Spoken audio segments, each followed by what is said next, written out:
Retrouvez le débat de Smart Impact avec Veolia.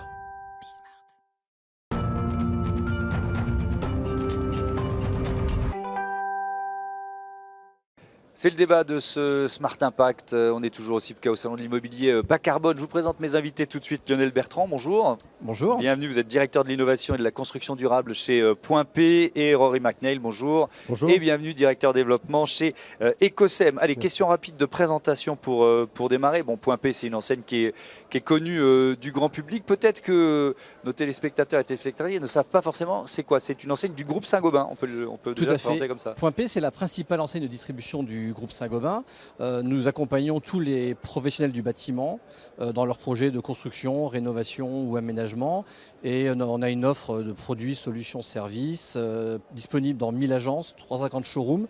Et ce qui nous permet d'être un vrai animateur de la rénovation énergétique et un moteur de la construction durable et locale. Et justement, on va découvrir certaines innovations et notamment on va parler de circularité avec vous. Rory McNeil, présentez-nous Ecosem. Donc la société Ecosem est une société franco-irlandaise qui existe depuis 25 ans maintenant. Elle a été fondée dans la foulée de la signature des accords de Kyoto à la fin des années 90, avec la vision de notre fondateur Donald O'Ryan, qui est encore le PDG de l'entreprise. Sa vision, c'est comment réduire l'empreinte carbone du secteur de la construction, en commençant par le poste qui est le plus carboné, qui est celui du béton. Donc comment adresse-t-on l'empreinte carbone dans le béton ?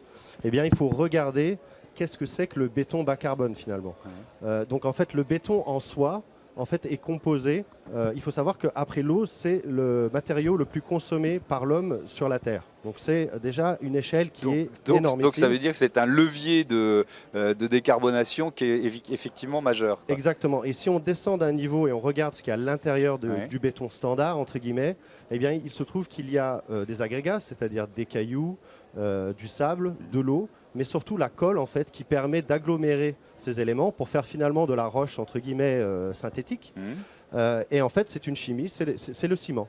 Et le ciment Portland ou le ciment traditionnel est composé d'un ingrédient qui a un défaut majeur malheureusement, c'est son empreinte carbone. Donc ça s'appelle le clinker. Le clinker c'est produit en cimenterie et en fait on va chauffer à 1450 degrés. Du calcaire et de l'argile. Et donc, l'idée, parce qu'on ne va pas trop parler du béton classique, c'est de nous présenter les avantages du bas carbone. Exactement. Donc l'idée, c'est d'agir sur le clinker. Donc le clinker, c'est la partie carbonée. Ça représente 95% de l'empreinte carbone du béton. Donc nous, en fait, dans le cadre de l'économie circulaire, on va récupérer des coproduits qui étaient initialement des déchets issus d'autres industries pour remplacer le clinker dans le béton et du coup mécaniquement le rendre bas carbone. Alors vous nous expliquerez ça en détail parce qu'effectivement c'est passionnant de voir comment on transforme des déchets finalement en nouvelles ressources. Lionel Bertrand avec Point P, vous présentez une innovation. Alors je disais dans la présentation, c'est un mur augmenté. Alors quand j'entends ça, je me dis ok, c'est quoi un mur augmenté? Alors tout à fait, donc Point P, je parlais de Point P qui était moteur pour la construction durable et locale. Ça se traduit en deux choses, collaborer avec des acteurs majeurs de la construction, typiquement Ecosem pour la décarbonation de notre offre. Ça se traduit également par une innovation que l'on porte en propre. Et d'ailleurs à ce salon, le CIPCA, nous présentons Terlian, qui est une démarche résolument circulaire que je peux vous résumer en 3 points. Valoriser les terres d'excavation. Déchets majeurs disponibles en France. On parle de plus de 30 millions de tonnes disponibles dans 1000 lieux de stockage, donc sur tout le territoire. Massifier son usage dans la construction. Ça passe par permettre aux artisans de la mettre en œuvre, c'est respecter leurs gestes. Avoir des systèmes constructifs qui sont certifiés, autorisés à la commercialisation et donc assurables par le CSTB, qui est le Centre scientifique et technique du bâtiment, qui permet ces choses-là. Et enfin, valoriser du coup les performances de cette terre d'excavation qui, pour l'occupant des habitations, à savoir le confort d'été, avoir moins chaud l'été, le confort d'hiver, avoir moins d'humidité dans les bâtiments l'hiver et ainsi réaliser des économies d'énergie et des économies de coûts d'équipement type climatisation. Alors qu'est-ce qui fait vous employez cette expression de mur augmenté? Qu'est-ce qu'il a de plus que les autres en quelque sorte? Le mur augmenté, c'est simplement la terre. On n'a pas la prétention d'avoir inventé les bénéfices de la terre, on veut justement les valoriser à grande échelle. Ce mur augmenté, c'est que la terre, intrinsèquement, a cette capacité à stocker la chaleur l'été. Et on est tous conscients des vagues de chaleur qui arrivent. On n'a pas chaud un jour, on a chaud plusieurs jours d'affilée. Ouais. La Terre a cette capacité à stocker la chaleur. Typiquement, pendant 14 jours, elle peut stocker entre 10 et 14 fois plus de chaleur qu'un autre mode constructif. Du bois ou du parpaing. Et l'hiver, elle va pouvoir absorber une partie de l'unité de bâtiment et vous permettre de gagner jusqu'à 2 degrés de chauffage pour avoir la même sensation de confort. Donc le mur augmenté, simplement que la Terre a des bénéfices intrinsèques que l'on souhaite valoriser massivement dans la construction. Ouais, alors qu'effectivement, l'an dernier, il y a un Français sur deux qui déclare avoir souffert de la chaleur dans son habitation. Donc c'est vraiment un phénomène qui prend de l'ampleur. Vous parliez des coproduits. Donc là, vous récupérez des coproduits de quelle industrie pour l'intégrer finalement à votre ciment ou votre béton bas carbone? Tout à fait. Je dirais que notre offre première génération, en fait, dans le cadre d'Ecosem qui existe depuis 25 ans, comme je disais, et depuis 15 ans en France. On a 2 usines en France, une à Dunkerque et une à Fos-sur-Mer, à côté de Marseille. Et on travaille avec l'industrie sidérurgique pour récupérer, dans le cadre de la fabrication de la fonte, un déchet historique qui est maintenant un coproduit. Et en fait, ce produit est, par le process que nous mettons en œuvre, granulé, broyé et permet de remplacer une partie du clinker dans les bétons. Donc ça, c'est notre offre historique. Ensuite, on est allé vers une deuxième génération d'offres il y a quelques années qui est le mélange de cette addition dans le cadre de ciments bas carbone qui sont normés, qui sont reconnus dans la norme française au niveau de leur emploi dans le béton.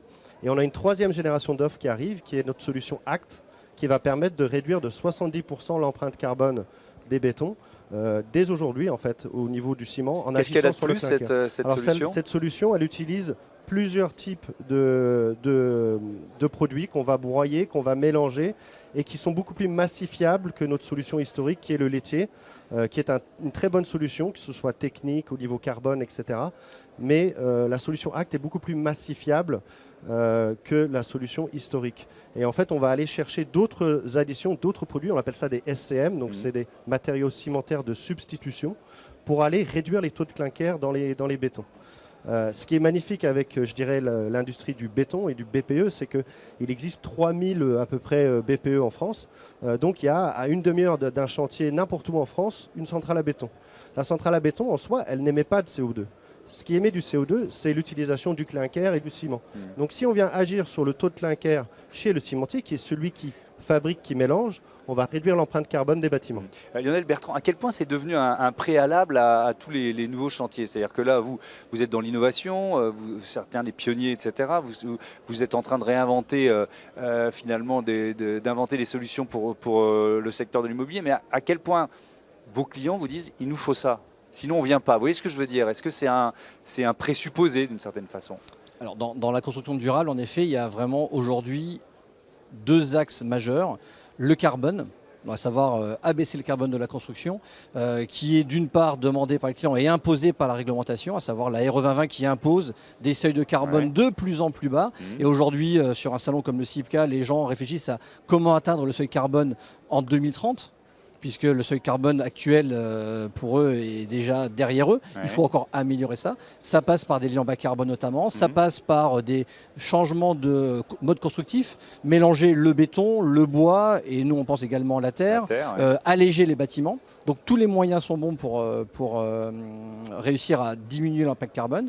L'autre vecteur, comme je disais, c'est la circularité, où de plus en plus d'acteurs, aujourd'hui, en avance de phase sur les réglementations, demandent à avoir des matériaux avec plus de contenu recyclé, qu'ils soient biosourcés, géosourcés ou matériaux secondaires, et également, enjeu capital, la fin de vie. Comment est-ce qu'on assure aussi la recyclabilité en fin de vie des matériaux? Oui, penser tout le cycle de vie du et là, produit. Point P, typiquement, est un acteur majeur de cela, puisque à travers la REPS, qui est savoir la récupération de ces chantiers, nous collectons tous les chantiers du bâtiment de nos artisans et permettons, grâce à des filières bien précises, de les recycler, le béton, comme le bois, comme le biosourcé. Rory McNeil, est-ce que c'était compliqué de convaincre il y a 25 ans ou 15 ans en France, et alors qu'aujourd'hui, au contraire, on vient vous chercher avec des solutions comme les vôtres? Vous avez tout à fait raison. Je pense que quand Donald, qui a fondé l'entreprise il y a 25 ans, dans la foulée, comme je le disais, des accords de Kyoto, s'attendait à ce que ça aille beaucoup plus vite.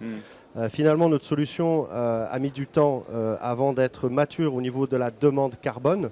C'est une solution qui existe de par ses qualités techniques, puisque c'est quelque chose qui est employé historiquement dans des bétons assez techniques, qui ont besoin de répondre à des enjeux de résistance au sulfate, de chaleur d'hydratation. Mais la part bas carbone devient vraiment pertinente aujourd'hui. Et c'est pour ça qu'on évolue vers notre solution de demain, 3e génération, ACT. Mais d'ailleurs, vous travaillez avec des chercheurs, des universités, c'est ça, pour continuer d'inventer, de trouver Tout à d'autres fait, solutions? vous avez raison, je ne l'ai pas mentionné, mais on a 30 doctorats en permanence qui sont intégrés chez Ecosem. On a un labo dans la région parisienne, on a un Labcom, donc en fait on a une collaboration par chaire universitaire avec l'INSA Toulouse, l'ENS Saclay. Donc on a vraiment toute une panoplie de chercheurs qui nous amènent dans notre pipeline ces solutions de demain qu'on est en train d'introduire pour faire évoluer aussi le marché vers ces solutions bas carbone. Et on se rejoint, je pense, sur la partie normative, puisqu'il est important aujourd'hui que les normes évoluent pour permettre l'utilisation de ces solutions. Et ce n'est pas forcément le cas aujourd'hui, donc c'est un énorme travail également. Ouais. Est-ce que c'est aussi facile d'usage que... c'est-à-dire, je prends votre solution, pour les constructeurs, c'est pareil? Ça suppose une formation, ça suppose... Il y a deux choses. Notre philosophie en tant que partenaire des artisans et de la construction, c'est de ne pas changer leur geste et de respecter leur métier.